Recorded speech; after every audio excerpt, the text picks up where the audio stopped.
لوگ گھروں میں پرندے پالتے ہیں، چھوٹے چھوٹے پرندے۔ مرغے کی عادت ہے الگ صبح اذان دیتا ہے۔ دیر سے سونے والا شخص جب خواب خرگوش میں لوگ ہوتے ہیں تو کوئی اٹھ کے مرغے کو گالی دے یا پتھر مارے یا اسے دھمکی دے کے تو ہمارے نیند کو خراب کر رہا ہے اور مجھے سونے نہیں دیتا۔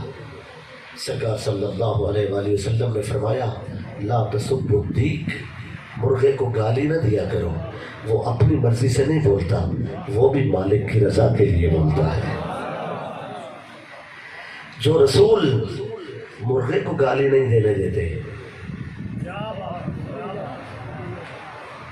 آپ کو سبحان اللہ کی اجازت ہے بھئی، جو مرغ کو گالی نہیں دینے دیتے، اس پیارے آقا و مولا صلی اللہ علیہ وآلہ وسلم کی نگاہ میں انسان کی عظمت کیا ہوگی۔